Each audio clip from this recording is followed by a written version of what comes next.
Hi students, welcome back to my channel.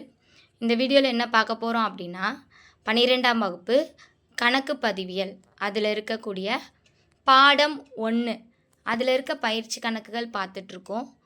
So வாங்க வீடியோக்குள்ளே போகலாம். ஓகே, ஆல்ரெடி நம்ம ஃபஸ்ட்டு 2 சம் பார்த்தோம். நெக்ஸ்ட்டு நம்ம பார்க்க போகிறது 3rd சம்.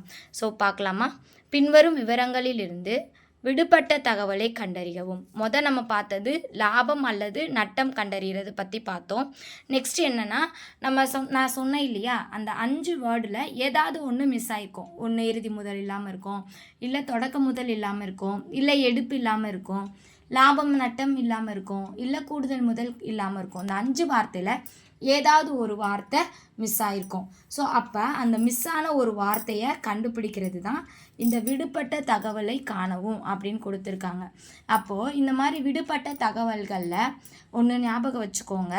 இப்போது சம்மில் இறுதி முதல் கொடுத்துருக்காங்க, கூடுதல் முதல் கொடுத்துருக்காங்க, எடுப்பு கொடுத்துருக்காங்க, தொடக்க முதல் கொடுத்துருக்காங்க.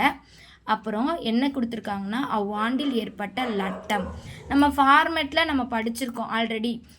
என்ன படித்தோம்? இறுதி முதல், கூட்டுகை எடுப்பு, கழிக்க கூடுதல் முதல், கழிக்க தொடக்க முதல் பார்த்தோம். நம்ம கண்டுபிடிக்கிற ஆன்சர் தான் லாபம் நட்டம்னு பார்த்தோம். அது இல்லாமல் இப்போ நம்ம சம்மில் நமக்கு லட்டம் அவங்களே கொடுத்துட்டாங்க. அப்படின்ற பட்சத்தில் இந்த லாபம் நட்டத்தை என்ன பண்ணணும்? ஸோ லாபமாக இருந்தால் கழிக்கணும், நஷ்டமாக இருந்தால் கூட்டணும்.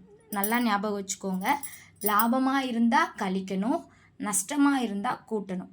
ஸோ அப்போ நஷ்டம் கொடுத்துருந்தாங்கன்னா நம்ம கூட்டி காட்டணும். ஸோ வாங்க சம் எப்படி போடுறதுன்னு பார்க்கலாம். ஸோ ஹெட்டிங் எழுதிக்கணும், லாப நட்ட அறிக்கை அப்படின்னு சொல்லிட்டு. ஸோ பாருங்கள், 31 நம்ம ஃபஸ்ட்டு எதை எடுக்கணும்னா இறுதி முதலை தான் எடுக்கணும். ஸோ சம்மில் இறுதி முதல் 80,000 இருக்கா? ஸோ எடுத்து எழுதிக்கணும். அடுத்து எடுப்பு. இங்கே சம்மில் என்ன கேட்டிருக்காங்கன்னா தொடக்க முதல் கேட்டிருக்காங்க. ஸோ தொடக்க முதல் கேட்கும்போது சேம் அப்படியே போட்டுடணும். கூடுதல் எடுப்பை என்ன பண்ணணும்? ஃபஸ்ட்டு கூட்டணும். ஸோ கூட்டியாச்சு. ஸோ பாருங்கள், எடுப்பு 15,000 கூட்டியாச்சு. அதுக்கடுத்து சம்மில் நமக்கு நட்டம் கொடுத்துருந்தா அதை என்ன பண்ணணும்னா ஆட் பண்ணணும், கூட்டணும். சரியா? அவ்வாண்டின் நட்டம் அப்படின்னு சொல்லி அந்த நட்டத்தை போட்டு கூட்டிட்டு அதுக்கப்புறம் கூடுதல் முதல் இருக்கு இல்லையா, இந்த கூடுதல் முதலை மட்டும்தான் கழிக்கணும். ஸோ கழிச்சிட்டு வர்ற ஆன்சர், கூடுதல் முதலை கழிக்கணும். கழிச்சிட்டு நமக்கு கிடைக்கக்கூடிய ஆன்சர் தான் என்னதுன்னா தொடக்க முதல். ஸோ புக்கில் 90,000 ஆன்சர் தொடக்க முதல்னு கொடுத்துருக்காங்களா?